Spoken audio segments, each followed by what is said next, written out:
Hey guys, it's Wahima, but just call me Wah. Melanated! Welcome to another episode of Morning Tea, where we sit in our sleepwear and discuss current events. Today's tea is iced double spice chai tea by Stash Chai Tea. I'm being extra. It is double spice, but it's just by regular Stash bag tea, you know what I'm saying? I know. I missed morning tea last week. There was just a lot going on that I didn't want to talk about, as well as I needed like a self-care Sunday. There's a lot happening in this month, you guys. It's my birthday month. I'm trying to do all the things, yet I didn't get a second job, so I don't know how I'm going to finance all these things. So I find myself in quite a predicament. I don't even know if I focused this.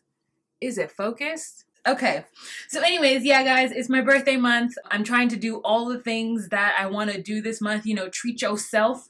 This is a big birthday for me. It's 35. I'm turning 35. Oh my god, I don't feel like a 35-year-old. I don't feel or look like most 35-year-olds I know. I had like an existential crisis moment of where am I in my career and why did I make this choice and is YouTube the path for me? And then I had to like bring myself on back. I got myself a trip to Cancun for my birthday because nobody else was, you know what I'm saying? I really want to get all the Sephora gift cards in the world so that I can go in at Sephora. And if you watch my other videos, you know I already talked about what I wanted from Sephora. I am really excited to tell you guys about this project that I am in, but I can't give you any details until I get permission to do so. And when I do so, I will be letting you guys in on the secret. It's actually very exciting for me. It's a great exercise for me to grow and be better as a writer and an artist and an actress and a producer and, you know, all those things, because that's what I am, guys. Every YouTuber is a producer because we produce these videos, especially if you edit your own stuff. Now, if you don't edit your own things, I'm not throwing any shade, but you know. Let's start with some pop culture tea. Here's the tea. You know what I think is interesting? Because I reported this like 2 weeks in a row, like the Kardashian kids are having children. I just realized that out of the 6 Kris Jenner children, 4 of them have black babies. Kris Jenner's family went from being like white and like Armenian to black in 1 generation, because Kim got black babies, now Kylie got black babies, Rob got a black baby, Khloe, she gonna have a black baby, which I find to be very, very interesting. And I wonder what that lifestyle is gonna be like for their kids. And I wonder if Kanye West is gonna do his job and teach his children about the rich legacy and history of his peoples in these United States. I wonder how all of the black parents of these children are going to do that, where their kids are growing up in such a very specific microcosm. I just wonder, you know, that's just throwing it out there as a thought. Eminem, guys. I mean, one of the best rap lyricists of all time. And you can fight me. It was like he was in a cypher and he did like a freestyle about Trump, and he drew a line in the sand talking to his supporters saying, look, if you don't know what you're choosing, if you don't know to trust Trump or not, I'm just telling you right now, choose now or forever hold your peace, because you're not going to be on my team, F you. And it's like shots heard around the world. Like everyone is covering it. CNN was talking about it. Fox News was talking about it. Everybody was talking about it. I appreciate expression, and I appreciate him coming out being a representative of hip hop and drawing the line in the sand. I appreciate that. Speaking of rappers, Waka Flocka or Waka Waka Waka Waka Waka. I think it's so silly that he would name himself Waka Flocka. Maybe he's really young and he doesn't know that, like, I heard him say on a radio station that Sway was on. I don't know what Sway is doing these days, but when I watched the video, Sway was in it. I think it was some sort of XM Sirius radio station. He said that he is not African American. He started to say that he wasn't African American because being associated with the title of African American is negative, but that he also asked his grandmother what they were, and his grandmother told him that they were Native American, that somebody was Blackfoot and somebody was Cherokee. And there's a lot of things that run through my mind because I think being black is fucking awesome. So like I have a hard time when people who are black say that they're not. But at the same time, I have to respect if someone doesn't want to be black, because, I mean, I just have to respect that. If you don't want to be black, bro, like, cool. If you don't want to be associated with the title of African American, fine. I don't care, because I don't have to live your life and I don't know what your trauma is. You know what I'm saying? You know, as I tell you guys all the time, you never know how somebody processes the trauma of being an African American. Of being a black American in these United States, you know, with this country's history. Like, I don't want to judge that because I don't understand his trauma. We all deal with it, you know what I'm saying? Ben Carson deals with his trauma in one way. Omarosa deals with her trauma in one way. And now we see that Waka Flocka deals with his trauma in this way. Because here's the deal. I'm Native American too. My grandmother's grandmother was a full-blooded Choctaw Native American. I get it if my granny said that she was Native American. But by the time it gets to me, yes, I'm happy, I'm proud, I'm grateful. That's awesome. That's awesome. But I am not Native American. I can't claim the culture. I don't know anything about the Choctaw Indians besides her name was Mary Roberts. I can't do that. And I feel like it's disrespectful for me to try to take credit and say that I'm a part of this community that I in fact am not a part, especially if I have made no effort to go in and figure out more about Mary Roberts. You feel me? Like, what has Waka Flocka done for the Cherokee? Where are the Cherokee? Like, does he know anything about the Blackfoot or whatever he said he was? Like, it's ridiculous. Like, I don't think it's fair for anyone to co-opt into their community, into their culture, when you don't know anything about it. So before you say that you're Native American, I'm gonna need you to go to the reservation and talk to someone. That's what I'm gonna need you to do, because otherwise you're a poser and I don't like it. And he's gonna say that he's mixed with this, he's mixed with that, just like every other African American, those who came from slavery in the US can say due to rape and due to slavery. We can all say that, but that doesn't mean that is our culture.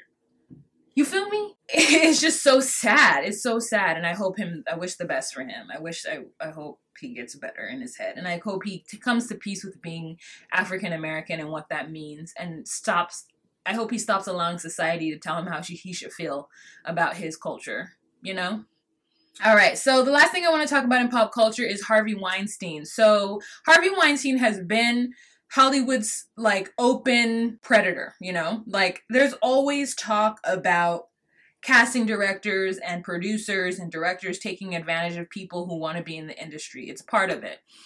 And so I think many people saw it as their due. Like, you go into a room, you go to meet a producer, and they take out their penis, and you're just like, okay, I have to make a decision on what I'm going to do with this. I need to figure it out. And I think as women specifically, not that men don't have this too, I think that women, we make that choice. We know we're going to walk into a room and things might go weird, and we're just going to have to deal with it. And it's part of what it is. It's part of our trauma as being a woman in this world, because we are a part of a culture that's here in the United States and everywhere else where there's a patriarchy, where men are just kind of allowed to be who they are and act on natural instincts, and women are just there to like deal with it because, you know, boys will be boys.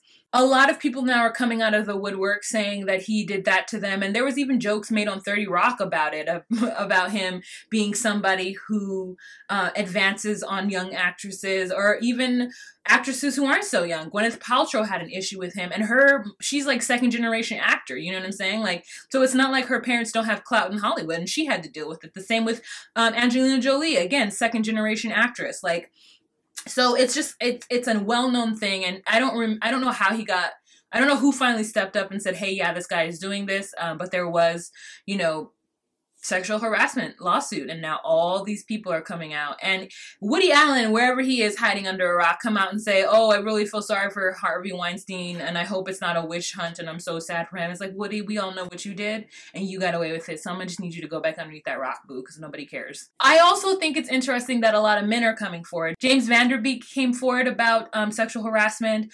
Terry Crews came forward about sexual harassment. Now, Terry Crews wasn't specifically about Harvey Weinstein, I don't think, but him and his wife were at a party, and he said that he went to talk to this executive, or this executive pulled him aside or something, and the executive reached out and grabbed his junk. Now, I have a question for those men out there, and I really want you to give me your honest opinion. When you hear about situations like this where other men are groping or harassing other men, do you not see it as sexual harassment? Like, and what that means, and like how women have to go through that on a daily basis? Or do you see it as just like a one-off? Do you not link it as the same type of behavior? Do you get what I'm saying? I don't know if I'm making my question clear, but I want to know what you think when Terry Crews came forward. What was your thought? Because I think that what we do and why men aren't allowed or comfortable with coming forward is that we change the narrative when it becomes a man. It's the same type of person. It has nothing to do with gender, and it has nothing to do with sexuality. It has everything to do with the type of person who feels that they have the right, or that they can touch someone else inappropriately and just kind of like giggle it off. Do you get what I'm saying? Like, it's not like the person who assaulted Terry Crews did it because he was gay. I don't know if he was gay or not, but I'm saying, like, is that what people think? Like, oh, he did it because he's gay? Or did you think he did it because he's a predator? And a lot of times we allow men, women do it too, not saying they don't. But in this case, I'm saying that we allow men to be predators and we don't stop them because of gender. And when it happens to a man, it's seen as something else and not the same kind of behavior. That's my question to you. What do you think? I mean, those of you who have sons, those of you who have daughters, those of you who have kids, I really want to hear your opinion on this, because I think that we're doing damage to our men. I think that we need to stop behaviors towards other people regardless of gender. All right, so that is going to be it for pop culture. Now let's move on to some politics tea. Here's the tea. Rex Tillerson last week called President Trump an effing moron. And then he went on news stations to answer the question, and he refused to say whether or not he said it. So we know he said it. Yay! I have been telling people to leave Rex Tillerson alone and let him be press secretary and do what the hell he has to do. He's been talking with North Korea. He's been talking with Iran. And let's see what's going to happen. They're still working on the deal with Iran. I don't know what really happened with North Korea, but you noticed last week there wasn't any more escalation with that. So maybe Rex Tillerson was finally able to do his job. And I'm grateful for that. Also, someone else who called Trump out his name was a former teacher he had in college. Wharton College, I believe he went to. And the teacher said that he was one of the dumbest students he's ever been around. I don't quote because that's not exactly what he said, but he did say that he was an idiot. So I applaud that teacher as well for coming forward. It is about bloody time. Also, President Trump has said something about the FCC, trying to tell them what to do when it comes to regards to the networks. The FCC clapped back with mind your business. Thank you. That's not how it works. So only speak on what you know, which is very little, sir. All right, so let's move on to some international. Here's the tea. Oh, so there was a bombing in Mogadishu, Somalia, and it took 231 lives. Ugh. I'm just so over all of these attacks on people, and I hope that Mogadishu is able to get back to business as normal as soon as possible, and I wish all the people affected a speedy recovery, and I wish you all the time to grieve and mourn your loss. Austria. So Austria is set to elect the youngest president in, I think, their history. He's going to be 31 years old. So Sebastian Kurz is 31 years old, and right now he's leading in the polls to become Austria's next president or chancellor. He's definitely a centrist, but he's like a right-wing centrist. So they're wondering, you know, what that's going to be like. Also, low-key, he looks like Scott Disick. He looks like the guy who didn't marry Kourtney Kardashian. All right, you guys, that is it for this week's episode of Morning Tea. There is a lot that happened. Obviously, Vegas happened, and I felt like... I mean, the conversation of gun control absolutely needs to happen, but I don't know how to have that conversation intelligently. And then the idea of thoughts and prayers and people being mad about that, that's another reason why I just didn't want to film last week, because I'm like, I felt a little overwhelmed and hopeless last week, and so I didn't want to come to you guys with that kind of negativity. I'm waiting for there to be some change in the way we view the shooters. You know, I think it's really important that we know that that man is a terrorist, because so often terrorists and terrorism is linked to a religion or a ethnic group background, a regional group background, and I find it to be very annoying that American media has pushed this idea, and that due to that, we don't allow real change to affect, and we aren't protecting our people because we refuse to switch the way we talk about terrorism. And it's like beating a dead horse with a stick, and I get frustrated and I don't want to talk about it. So really, you guys, something that I urge you to do is to try actively to let go of equating terrorists and terrorism with Muslim and Middle Eastern or North African. Like, try to let that go, because I think when you do that, it'll be easier to really call people out for what they are and stop making excuses for men and women who grab guns and then go kill a bunch of people. Okay, you guys, that is it for this week's episode of Morning Tea. If you like what I do here on this channel and you would like to consider becoming a Patreon patron, please go on ahead and click the link down below in the description box. Don't forget to tell me happy birthday. I don't know if I'm going to be able to get out another morning tea. I will definitely try. They most likely will be shorter because I told you I have that project and I got to focus on it. Okay, that is it, you guys. I wish you guys a wonderful week. Be safe out there. Remember to be you, be true, and find your place. Okay, bye.